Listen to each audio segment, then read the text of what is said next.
आज हम बात करने वाले हैं immediate action by Thibault Morris book के बारे में। ईशान हमेशा से एक टैलेंटेड इंजीनियर था।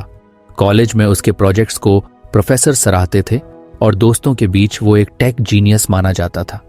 लेकिन जॉब लगने के बाद जैसे उसकी लाइफ एक अलग ही जोन में चली गई थी। डेडलाइंस पास आती और वो खुद को एक्सक्यूजेस देते हुए पाता, अभी मूड नहीं है, कुछ नेटफ्लिक्स देख लेता हूँ, या फिर यार कल से पक्का स्टार्ट करूंगा। धीरे धीरे ये हैबिट बन गई और उसे समझ नहीं आ रहा था कि आखिर वो इतना टाल मटोल क्यों करने लगा है। मंडे मॉर्निंग थी और उसकी ईमेल में एक अर्जेंट प्रोजेक्ट का रिमाइंडर पड़ा था। क्लाइंट को अगले हफ्ते तक फाइनल रिपोर्ट चाहिए थी, लेकिन ईशान ने अभी तक उसे प्रॉपरली स्टार्ट भी नहीं किया था। उसने लैपटॉप खोला, कुछ देर स्क्रीन को घूरा, फिर उठा और किचन में कॉफी बनाने चला गया। कॉफी बनाते बनाते उसे याद आया कि उसे अपने पुराने कॉलेज फ्रेंड्स के मैसेजेस का रिप्लाई भी करना था। फिर इंस्टाग्राम खोल लिया, मीम्स देखे और 1 घंटे तक बस स्क्रॉल करता रहा। जब उसे रियलाइज हुआ कि वो कितना टाइम वेस्ट कर चुका है, गिल्ट से उसका मूड खराब हो गया। यार मैं ऐसा क्यों कर रहा हूं, पहले तो ऐसा नहीं था, उसने खुद से कहा। उसने इंटरनेट पर प्रोक्रेस्टिनेशन के बारे में पढ़ना शुरू किया और एक आर्टिकल में लिखा था, understand the reasons behind your procrastination before trying to overcome it. ये लाइन पढ़कर वो सोच में पड़ गया।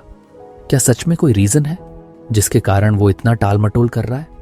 उसने सेल्फ एनालिसिस शुरू किया। सबसे पहले उसने नोटिस किया कि कुछ टास्क्स उसे जेन्युइनली बोरिंग लगते हैं, जैसे डॉक्यूमेंटेशन और पेपर वर्क।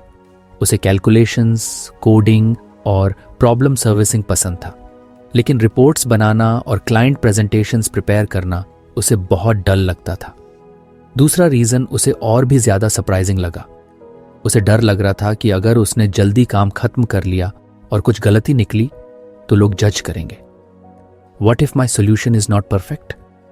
उसे अपने पुराने एक्सपीरियंसेस याद आए, जब उसके बॉस ने उसकी रिपोर्ट्स में छोटी छोटी मिस्टेक्स पकड़ी थी। तीसरा रीजन था उसका परफेक्शनिज्म। वो चाहता था कि हर काम बेस्ट पॉसिबल वे में हो, लेकिन इसी चक्कर में उसे स्टार्ट करने से पहले ही प्रेशर महसूस होने लगता था। अगर फर्स्ट अटेम्प्ट में परफेक्ट नहीं हुआ तो? ये डर उसे एक्शन लेने से रोक रहा था। उसने ये सब पॉइंट्स अपने डायरी में लिखे और सोचा, अब मुझे इन इश्यूज को फिक्स करना पड़ेगा, वरना मैं ऐसे ही स्टक रहूंगा। उसने अपने एक दोस्त ईशान को कॉल किया, जो उसकी इंडस्ट्री में ही काम करता था, लेकिन बहुत डिसिप्लिन था। भाई, तुझे कभी ऐसा फील होता है कि तेरा काम इंटरेस्टिंग तो है, लेकिन फिर भी तेरा मन नहीं करता उसे स्टार्ट करने का? ईशान हंसा, अरे ये तो हर किसी के साथ होता है, बस डिफरेंस ये है कि कुछ लोग इसे समझकर कंट्रोल कर लेते हैं और कुछ लोग इसे हैबिट बना लेते हैं। तो फिर तू कैसे हैंडल करता है? सिंपल, मैं पहले आइडेंटिफाई करता हूं कि मुझे किस काम से परेशानी हो रही है, फिर उसको छोटे छोटे पार्ट्स में डिवाइड कर देता हूं। सबसे पहले वो आसान पार्ट करता हूं जिससे मोमेंटम बने। ईशान को यह आइडिया अच्छा लगा। उसने सोचा कि अगर वो पूरे रिपोर्ट प्रिपरेशन को एक ही बार में करने की सोचता रहेगा तो ऑब्वियसली उसे ओवरवेलमिंग लगेगा। अगर वो इसे छोटे स्टेप्स में बांटे, पहले सिर्फ डेटा कलेक्ट करे, फिर रफ ड्राफ्ट बनाए, फिर उसे रिफाइन करे, तो शायद काम आसान लगेगा। नेक्स्ट डे उसने एक्सपेरिमेंट करने का सोचा। सुबह उठते ही सबसे पहले उसने रिपोर्ट ओपन की और बस 5 मिनट के लिए डेटा ऑर्गेनाइज करने लगा।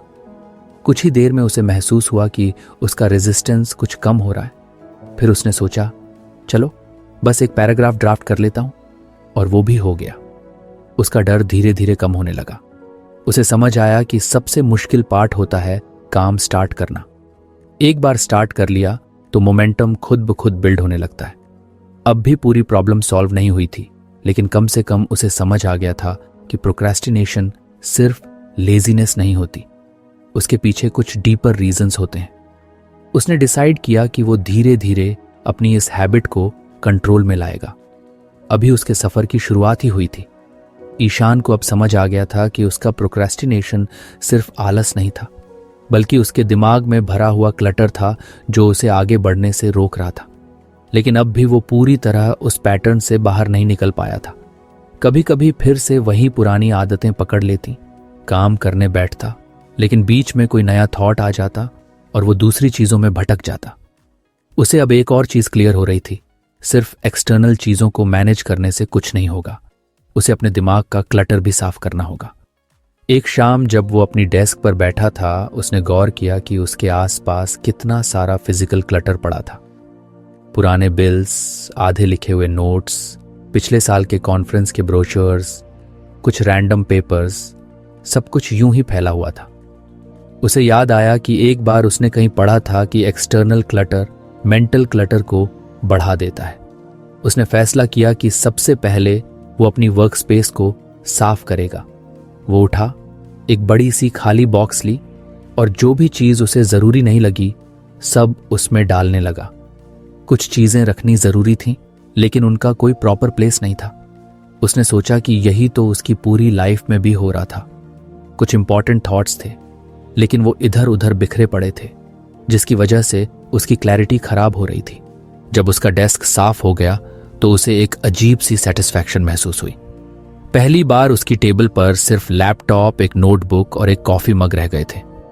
फिर उसने सोचा कि सिर्फ फिजिकल क्लटर नहीं, उसके दिमाग में भी बहुत सारी अनफिनिश्ड चीजें भरी पड़ी थीं।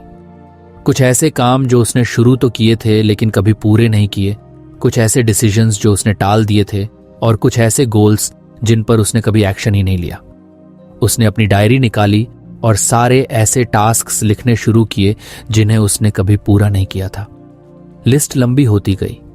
कुछ पुराने ईमेल्स का रिप्लाई करना, कुछ फ्रेंड्स से कॉल करने का प्लान था जो कभी हो ही नहीं पाया, एक प्रोग्रामिंग कोर्स जो उसने ज्वाइन किया था लेकिन हाफ वे छोड़ दिया था, कुछ ऐसे पर्सनल गोल्स जिनके बारे में सोचा था लेकिन कुछ किया नहीं। जब उसने पूरी लिस्ट देखी तो उसे लगा जैसे उसके दिमाग में हर वक्त ये सब एक बैकग्राउंड नॉइज की तरह चल रहा था, जिसे वो कभी प्रॉपरली नोटिस नहीं कर रहा था। ये सारी इनकम्प्लीट चीजें उसे मेंटली एग्जॉस्टेड कर रही थी और वो खुद भी नहीं समझ पा रहा था कि उसका दिमाग इतना हैवी क्यों महसूस करता है। उसने डिसाइड किया कि अब वो एक एक करके इन सारे पेंडिंग कामों को पूरा करेगा। सबसे पहले उसने वो ईमेल्स भेजी जो उसे महीनों पहले भेजनी थी। फिर उसने उन 2 दोस्तों को कॉल किया जिनसे वो बहुत समय से बात नहीं कर पाया था। हर बार जब वो एक छोटा सा इनकम्प्लीट टास्क पूरा करता, उसे अपने दिमाग में कुछ सी रिलीफ महसूस होती। फिर उसने अपने पुराने कोर्स को देखा जो उसने हाफ छोड़ दिया था। उसे याद आया कि जब उसने वो कोर्स शुरू किया था तब कितना एक्साइटेड था, लेकिन बीच में कुछ और अर्जेंट काम आ गए और उसने उसे टाल दिया था। उसने सोचा कि अगर वो इसे पूरा नहीं करना चाहता तो उसे ऑफिशियली ड्रॉप करना चाहिए, ताकि उसके दिमाग में ये एक ओपन लूप की तरह ना रहे। उसने कोर्स के डैशबोर्ड में जाकर देखा और सोचा, चलो कम से कम एक मॉड्यूल तो कंप्लीट कर लेता हूं, और उसने वो शुरू कर दिया। उसे खुद भी यकीन नहीं हो रहा था कि जिस काम को वो महीनों से टाल रहा था उसे बस स्टार्ट करने की देर थी। धीरे धीरे उसने महसूस किया कि उसका माइंड पहले से ज्यादा क्लियर हो रहा था। अब जब वो अपने एक्चुअल गोल्स पर काम करता तो वो ज्यादा फोकस्ड महसूस करता। उसे पहले जो ओवरवेल्म महसूस होता था वो कम होने लगा था। अब जब वो अपनी रिपोर्ट पर काम करता तो उसके दिमाग में रैंडम थॉट्स नहीं आते कि उसे किसी और पुराने काम को पहले करना चाहिए। एक दिन उसने अपनी डायरी खोली और नोटिस किया कि अब उसमें ज्यादा स्पेस खाली थी। उसके पुराने पेंडिंग टास्क लिस्ट के ज्यादातर आइटम अब कंप्लीट हो चुके थे। उसे पहली बार ऐसा महसूस हुआ कि वो अपनी लाइफ में कंट्रोल वापस ले रहा है।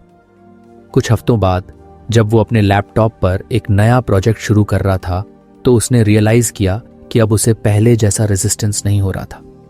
उसने बिना किसी डिस्ट्रैक्शन के फाइल ओपन की, अपनी कॉफी का एक SIP लिया और सीधे काम में लग गया। उसे अब समझ आ गया था कि जब तक उसके दिमाग में बहुत सारी अनकम्प्लीटेड चीजें चलती रहेंगी तब तक वो किसी भी नए काम को पूरी एनर्जी से नहीं कर पाएगा। अब उसका सफर पूरा हो चुका था। वो प्रोक्रेस्टिनेशन से बाहर निकल आया था।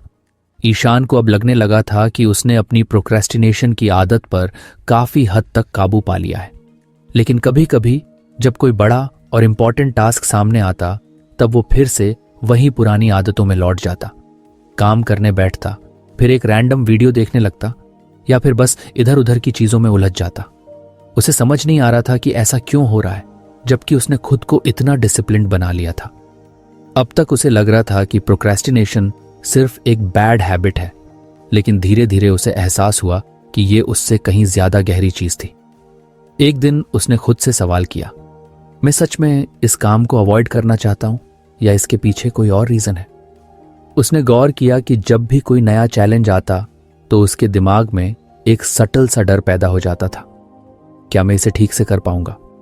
जब उसने अपनी पिछली आदतों को एनालाइज किया तो उसे एहसास हुआ कि उसकी प्रोक्रेस्टिनेशन का एक बहुत बड़ा कारण सेल्फ डाउट था। उसे हमेशा लगता था कि वो जो भी करेगा वो उतना अच्छा नहीं होगा जितना होना चाहिए। उसे अपने कॉलेज के दिन याद आए जब वो कोडिंग कॉम्पिटिशन्स में भाग लेता था। एक बार उसने एक बहुत ही कॉम्प्लेक्स प्रॉब्लम को सॉल्व करने की कोशिश की थी, लेकिन लास्ट मोमेंट पर उसकी कोडिंग में एरर आ गई थी और उसने हार मान ली थी। उस दिन के बाद से वो हर बार किसी डिफिकल्ट टास्क को शुरू करने से पहले ही हेजिटेट करने लगा था। उसे डर रहता था कि अगर उसने काम शुरू किया और गलती हो गई तो लोग जज करेंगे। यही सोच उसे एक्शन लेने से रोक देती थी। उसे एहसास हुआ कि प्रोक्रेस्टिनेशन सिर्फ टाइम मैनेजमेंट का इश्यू नहीं था, बल्कि उसके दिमाग के अंदर एक डीपली रूटेड फियर था। वो सिर्फ बोरिंग या डिफिकल्ट टास्क्स को अवॉइड नहीं कर रहा था, बल्कि वो उन सिचुएशन से बच रहा था जहां उसे अपनी कैपेबिलिटीज को प्रूव करना होता। कहीं ना कहीं वो फेलियर को लेकर इतना कॉशियस हो गया था कि उसने रिस्क लेना ही बंद कर दिया था। अब जब उसे ये समझ आ गया कि उसकी प्रोक्रेस्टिनेशन की जड़ क्या है, तो उसने इसे सही तरीके से हैंडल करने का फैसला किया।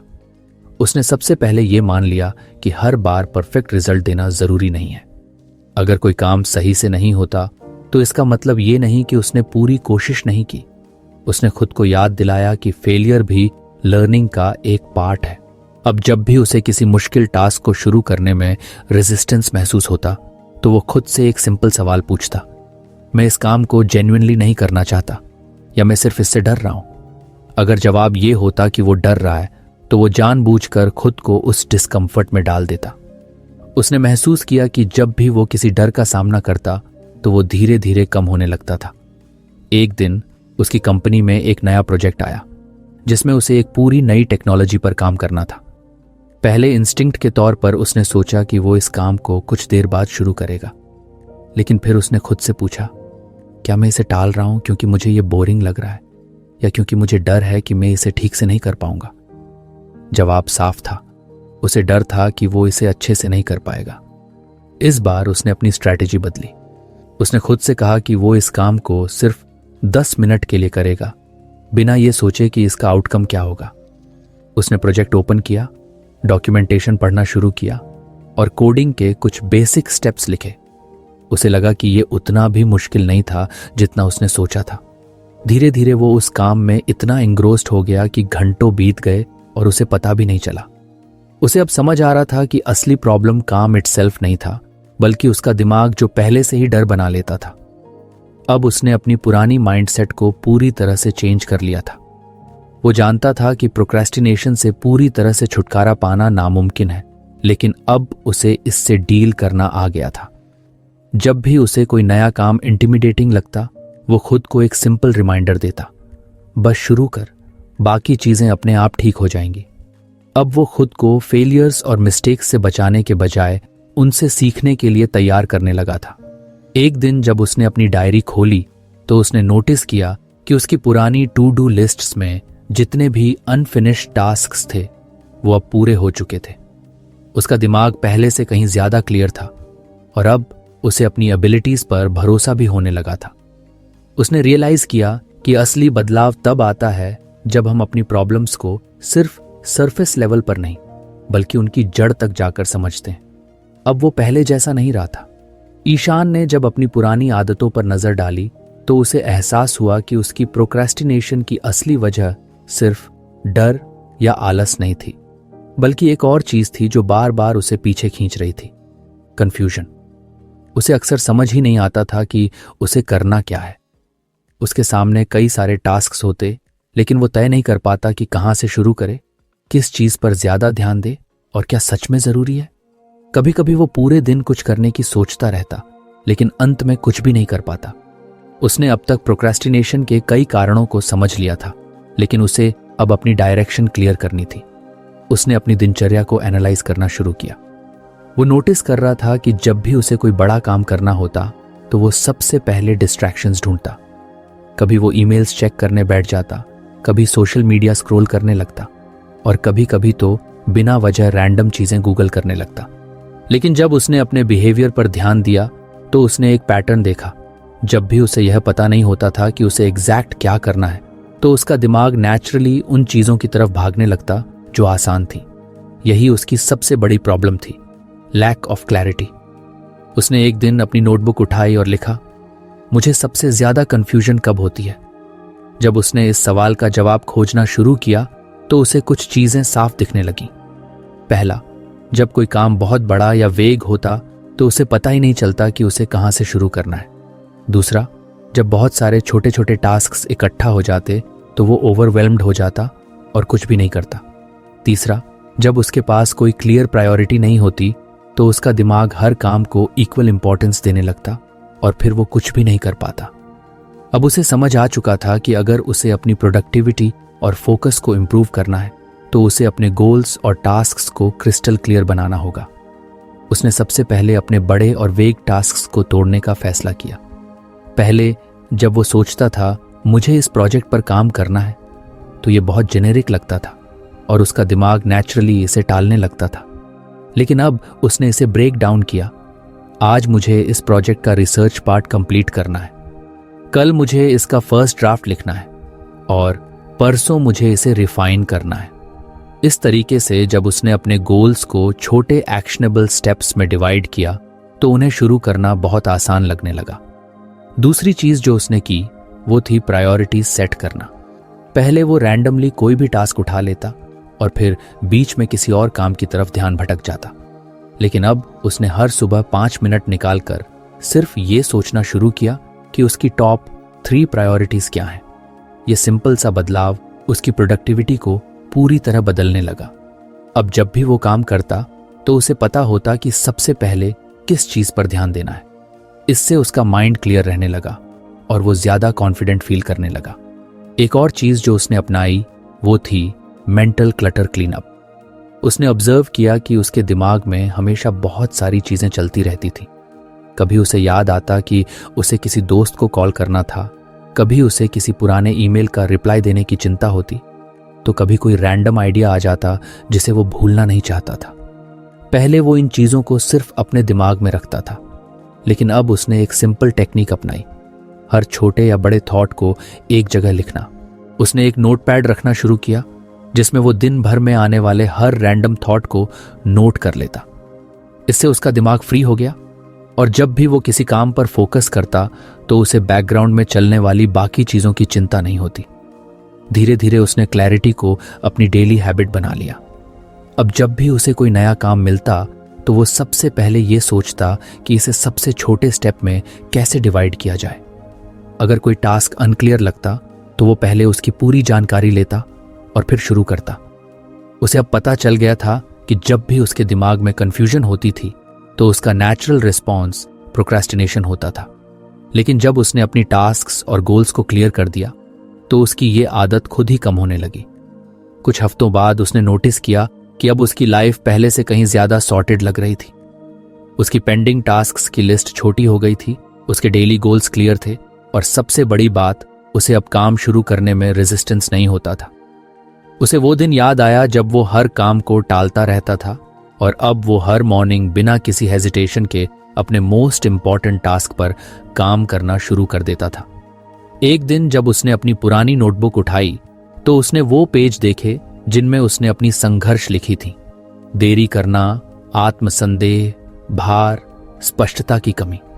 उसे एहसास हुआ कि उसने कितना लंबा सफर तय किया है। अब वो अपने गोल्स को लेकर कॉन्फिडेंट था, उसका दिमाग क्लटर फ्री था और सबसे बड़ी बात, उसे अब खुद पर भरोसा था। उसने नोटबुक बंद की, एक गहरी सांस ली और मुस्कुराया। उसकी जर्नी अब पूरी हो चुकी थी। ईशान को अब यह समझ आ गया था कि क्लैरिटी होने से ही काम आसान नहीं होता, बल्कि उसे पूरा करने के लिए डीप फोकस भी चाहिए। कई बार ऐसा होता था कि वो काम शुरू तो कर देता, लेकिन कुछ देर बाद ही उसका ध्यान भटक जाता। कभी फोन की कोई नोटिफिकेशन आ जाती, कभी कोई नया ईमेल दिख जाता, तो कभी उसके दिमाग में अचानक कोई और काम करने का ख्याल आ जाता। वो सोचता था कि बस 5 मिनट के लिए दूसरी चीज देख ले, लेकिन फिर वो 5 मिनट आधे घंटे में बदल जाते और उसका मोमेंटम टूट जाता। उसे एहसास हुआ कि अगर उसे अपनी प्रोडक्टिविटी को नेक्स्ट लेवल तक ले जाना है तो उसे लेजर शार्प फोकस डेवलप करना होगा। उसने सबसे पहले डिस्ट्रक्शंस को कंट्रोल करने का सोचा। उसने नोटिस किया कि उसका सबसे बड़ा डिस्ट्रक्शन था उसका फ़ोन। जब भी वो किसी काम में फंसता तो उसका दिमाग नेचुरली फ़ोन की तरफ चला जाता। जैसे ही वो नोटिफिकेशंस चेक करता, फिर इंस्टाग्राम, फिर यूट्यूब और फिर किसी न किसी रैंडम आर्टिकल में खो जाता। अब उसने अपने फ़ोन को साइलेंट मोड पर रखना शुरू किया और काम करते समय उसे दूसरी तरफ रख देता। उसने कुछ प्रोडक्टिविटी ऐप्स भी इंस्टॉल की जो उसे फोकस बनाए रखने में मदद करती। इसके बाद उसने अपने वर्क एनवायरनमेंट पर ध्यान दिया। उसने देखा कि उसके डेस्क पर बहुत सारी चीज़ें होती थीं जो उसका ध्यान भटकाती थीं। कुछ पुरानी फाइलें, किताबें, रैंडम स्टिकी नोट्स और भी बहुत कुछ। उसने अपने वर्क स्पेस को क्लीन और मिनिमलिस्टिक बना लिया। उसने सिर्फ वही चीज़ें रखीं जो उसके काम के लिए ज़रूरी थी।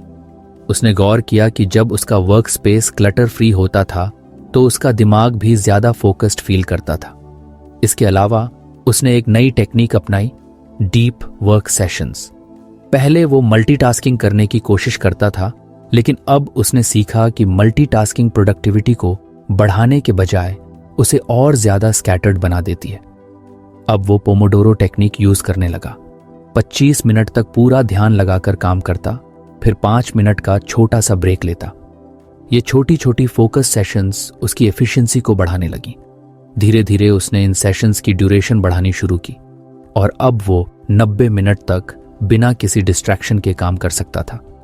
एक दिन उसने नोटिस किया कि उसका दिमाग बहुत जल्दी डिस्ट्रैक्ट हो जाता है, खासकर जब उसे कोई मुश्किल काम करना होता है। उसे समझ आया कि इसका कारण सिर्फ एक्सटर्नल डिस्ट्रैक्शंस नहीं थे, बल्कि उसके अंदर भी कुछ ऐसी मेंटल हैबिट्स थीं जो उसे फोकस करने से रोकती थी। जैसे ही कोई मुश्किल या बोरिंग टास्क आता, उसका दिमाग ऑटोमेटिकली उस काम से हटने के लिए कोई बहाना ढूंढने लगता। उसने सोचा कि जब भी उसका ध्यान भटकेगा, वो खुद से एक सवाल पूछेगा, क्या ये अभी सच में ज़रूरी है? अगर जवाब नहीं होता तो वो तुरंत उस डिस्ट्रैक्शन को इग्नोर कर देता और वापस काम पर आ जाता। अब जब भी वो काम करता तो वो अपने माइंड को कॉन्शियसली ट्रेन करने लगा कि वो डीप फोकस में रहे। उसने एक इंटरेस्टिंग टेक्निक अपनाई। हर बार जब वो ध्यान भटकने लगता तो वो पॉज लेता और एक डीप ब्रेथ लेकर अपने काम पर वापस आ जाता। इस सिंपल टेक्निक ने उसकी अटेंशन स्पैन को बहुत इंप्रूव कर दिया। उसने ये भी नोटिस किया कि जब वो पूरा फोकस लगाकर काम करता था तो उसका आउटपुट भी पहले से कहीं बेहतर होता था। धीरे धीरे उसकी कंसंट्रेशन इतनी स्ट्रांग हो गई कि वो अब बिना किसी एक्सटर्नल फोर्स के घंटों तक डीप वर्क कर सकता था। पहले उसे काम करने के लिए मोटिवेशन ढूंढनी पड़ती थी, लेकिन अब काम खुद उसे खींचने लगा था। उसे वो सेटिस्फैक्शन मिलने लगी जो सिर्फ पूरी तरह से इमर्स्ड होकर काम करने से मिलती है। एक दिन उसने अपने पिछले कुछ हफ्तों का एनालिसिस किया और देखा कि अब वो बहुत कम समय में बहुत ज्यादा काम कर पाता था। उसे अब बार बार ब्रेक्स लेने की जरूरत नहीं पड़ती थी, न ही हर छोटी चीज उसे डिस्ट्रैक्ट कर पाती थी। उसका दिमाग पहले से कहीं ज्यादा शार्प और डिसिप्लिन्ड लग रहा था। उसने अब अपनी प्रोक्रेस्टिनेशन की आखिरी जड़ को भी खत्म कर दिया था, लैक ऑफ फोकस। ईशान को अब तक समझ आ चुका था कि प्रोक्रेस्टिनेशन सिर्फ आलस या डिस्ट्रैक्शंस की वजह से नहीं होती, बल्कि उसके पीछे गहरे साइकोलॉजिकल कारण भी होते हैं। जब उसने अपनी पिछली आदतों पर नजर डाली तो उसे एहसास हुआ कि उसकी सबसे बड़ी रुकावट उसके डर थे। वो अक्सर टाल मटोल इसलिए करता था क्योंकि उसे अंदर ही अंदर डर लगता था कि अगर उसने कुछ किया और वो गलत हो गया तो क्या होगा। अगर उसने किसी को कुछ नया प्रपोज किया और लोगों ने उसे रिजेक्ट कर दिया तो, अगर उसने कोई बड़ा प्रोजेक्ट लिया और वो फेल हो गया तो उसकी मेहनत का क्या फायदा। इन सवालों ने उसे कई बार एक्शन लेने से रोका था। उसे अब अपने इन फियर्स को पहचानना और उनसे छुटकारा पाना था। उसने अपनी एक पुरानी डायरी निकाली और उसमें वो सभी काम लिखे जो उसने टाले थे। फिर उसने हर काम के सामने रीजन लिखा कि उसने उसे टालने का क्या एक्सक्यूज बनाया था। कुछ जगह लिखा था कहीं गलत ना हो जाए, कहीं लिखा था लोग क्या कहेंगे, और कहीं लिखा था अभी मेरा मन नहीं कर रहा। लेकिन जब उसने गौर किया तो उसने देखा कि ज्यादातर जगहों पर एक कॉमन थीम थी, डर। डर कि वो अच्छा नहीं कर पाएगा, डर कि लोग उसे जज करेंगे डर कि वो मेहनत करेगा लेकिन कोई फायदा नहीं होगा। उसे समझ आ गया कि अगर उसे अपनी प्रोक्रेस्टिनेशन पूरी तरह खत्म करनी है तो उसे अपने डर का सामना करना होगा। उसने सबसे पहले अपने सबसे बड़े डर को एड्रेस करना शुरू किया, फेलियर का डर। उसे याद आया कि जब उसने कॉलेज में अपनी पहली प्रेजेंटेशन दी थी तब वो कितना नर्वस था। उसे लगा था कि अगर वो एक भी गलती करेगा तो सब उसका मजाक उड़ाएंगे। लेकिन जब प्रेजेंटेशन खत्म हुई तो उसे एहसास हुआ कि लोग उतना ध्यान ही नहीं देते जितना वो सोचता था। उसकी कुछ बहुत गलतियां भी किसी को याद नहीं थीं, लेकिन इसके बावजूद ये डर अब भी उसके साथ था। उसने एक नया तरीका अपनाया। हर बार जब उसे फेलियर का डर लगता तो वो खुद से एक सवाल पूछता, अगर ये काम फेल भी हो गया तो क्या मैं इससे सीख सकता हूं? और जवाब हमेशा हां में होता। उसे एहसास हुआ कि हर फेलियर कुछ ना कुछ सिखाता है और जब तक वो सीख रहा है तब तक वो आगे बढ़ रहा है। इसके बाद उसने क्रिटिसिज्म के डर को टैकल किया। उसे अक्सर लगता था कि अगर उसने कोई नई चीज शुरू की और लोग उसे पसंद नहीं करेंगे तो क्या होगा? अगर किसी ने उसकी मेहनत को नकार दिया तो? लेकिन फिर उसने गौर किया कि जितने भी सक्सेसफुल लोग हैं उन्हें भी क्रिटिसिज्म झेलना होता है। कोई भी ऐसा नहीं है जिसे सब पसंद करें। उसने एक नई माइंडसेट अपनाई। लोगों का ओपिनियन मेरे कंट्रोल में नहीं है, लेकिन मेरी मेहनत मेरे कंट्रोल में है। उसने सोचना छोड़ दिया कि लोग क्या कहेंगे और बस अपने काम पर ध्यान देने लगा। धीरे धीरे उसने देखा कि जब वो डर को इग्नोर करके काम करता था तो वो पहले से कहीं ज्यादा कॉन्फिडेंट फील करता था। पहले उसे हर काम करने में हेजिटेशन होती थी, लेकिन अब वो खुद को चैलेंज देने लगा। उसने एक दिन अपनी टीम के सामने एक बोल्ड आइडिया रखा जो पहले वो सिर्फ सोचता रहता था लेकिन कहने की हिम्मत नहीं जुटा पाता था। उसे लगा था कि लोग उसे रिजेक्ट कर देंगे, लेकिन सरप्राइजिंगली उसकी बात को सीरियसली लिया गया और उसके आइडिया पर काम शुरू हुआ। तब उसे एहसास हुआ कि उसका डर सिर्फ उसके दिमाग में था। असलियत में चीजें इतनी बुरी नहीं थी। अब उसने एक नई हैबिट बनाई। हर बार जब उसे किसी चीज को टालने का मन करता तो वो पॉज लेकर खुद से पूछता, क्या मैं इसे सिर्फ डर की वजह से टाल रहा हूं? अगर जवाब हां होता तो वो बिना ज्यादा सोचे एक्शन ले लेता। उसने समझ लिया था कि डर को कम करने का सबसे अच्छा तरीका है एक्शन लेना। जितना वो अपने डर के खिलाफ जाता उतना ही वो कमजोर होता जाता। कुछ महीनों बाद उसने महसूस किया कि अब उसकी प्रोक्रेस्टिनेशन की सबसे बड़ी वजह खत्म हो चुकी थी। उसे अब काम शुरू करने में हेजिटेशन नहीं होती थी, उसे कोई नया आइडिया इंप्लीमेंट करने में डर नहीं लगता था, और सबसे बड़ी बात, उसे अब फेलियर या क्रिटिसिज्म की चिंता नहीं सताती थी। वो पहले से कहीं ज्यादा कॉन्फिडेंट और फियरलेस बन चुका था। उसने अपनी आखिरी बड़ी रुकावट को भी पार कर लिया था और अब उसके रास्ते में कुछ भी नहीं था जो उसे रोक सके। ईशान अब अपने डर पर काबू पा चुका था, लेकिन उसे एक और चैलेंज महसूस हुआ, कंसिस्टेंसी की कमी। उसने कई बार महसूस किया था कि जब उसका मूड सही होता था तब वो बहुत अच्छे से काम करता था, लेकिन जैसे ही कोई बाहरी डिस्ट्रैक्शन आती या एनर्जी कम होती तो उसका मोमेंटम टूट जाता। उसे समझ आ गया कि अगर उसे अपनी प्रोग्रेस को स्टेडी रखना है तो उसे एक दैनिक दिनचर्या बनानी होगी जो उसके लक्ष्यों को समर्थन करे। उसने अपने दिन की शुरुआत से बदलाव करने का फैसला किया। पहले उसकी सुबह काफी रैंडम होती थी। कभी देर से उठता, कभी जल्दी, कभी नाश्ता करता, कभी स्किप कर देता। इससे उसका पूरा दिन अनप्रेडिक्टेबल हो जाता था। अब उसने तय किया कि वो हर दिन एक ही समय पर उठेगा और अपने दिन की शुरुआत एक क्लियर स्ट्रक्चर के साथ करेगा। उसने एक सिंपल मॉर्निंग रूटीन बनाई। उठने के बाद सबसे पहले कुछ स्ट्रेचिंग, फिर 10 मिनट की मेडिटेशन और उसके बाद एक जर्नल में अपने दिन के टॉप 3 गोल्स लिखना। इससे उसे हर सुबह क्लैरिटी मिलती कि उसे दिन भर क्या करना है। फिर उसने अपने काम करने के तरीके पर ध्यान दिया। पहले वो बिना किसी फिक्स्ड स्केड्यूल के काम करता था, जिससे कभी वर्कलोड बहुत ज्यादा हो जाता तो कभी बहुत कम। अब उसने टाइम ब्लॉकिंग टेक्निक अपनाई। हर टास्क के लिए एक फिक्स्ड टाइम स्लॉट तय कर लिया। उसने देखा कि जब उसे पता होता था कि कौन सा काम कब करना है तो वो ज्यादा डिसिप्लिन के साथ काम कर पाता था। उसने अपने सबसे चुनौतीपूर्ण कार्यों को सुबह के समय रखा, जब उसकी एनर्जी सबसे ज्यादा होती थी, और मीटिंग्स या ईमेल्स को दिन के दूसरे हिस्से में शिफ्ट कर दिया। उसने ये भी नोटिस किया कि एक स्ट्रक्चर्ड डे के बावजूद मोटिवेशन हर दिन सेम नहीं होती। कभी कभी मन करता था कि सब कुछ छोड़कर बस आराम किया जाए। लेकिन अब उसने एक नई अप्रोच अपनाई। मोटिवेशन पर भरोसा मत करो, डिसिप्लिन बिल्ड करो। उसने देखा कि जब वो बिना सोचे समझे बस अपनी रूटीन को फॉलो करता था तो धीरे धीरे उसका दिमाग उस स्केड्यूल का आदी हो गया और उसे काम करने के लिए किसी एक्स्ट्रा मोटिवेशन की जरूरत नहीं पड़ी। अब वो हैबिट ड्रिवन हो चुका था, न कि मूड ड्रिवन। शाम को उसने एक विंड डाउन रूटीन भी बना ली। पहले वो रैंडमली लेट नाइट तक कुछ भी करता रहता, कभी सोशल मीडिया, कभी टीवी, कभी कोई मूवी। बट अब उसने तय किया कि वो सोने से पहले 1 आवर का स्क्रीन फ्री टाइम रखेगा। वो या तो कोई अच्छी बुक पढ़ता या अगले दिन की प्लानिंग करता। इससे उसकी नींद भी बेटर होने लगी और अगले दिन के लिए उसकी एनर्जी भी हाई रहती। धीरे धीरे उसकी डेली रूटीन इतनी नेचुरल हो गई कि अब उसे कॉन्शियसली एफर्ट नहीं लगाना होता था। उसे एहसास हुआ कि एक स्ट्रॉन्ग रूटीन ही उसकी प्रोडक्टिविटी और फोकस को बनाए रखने की की थी।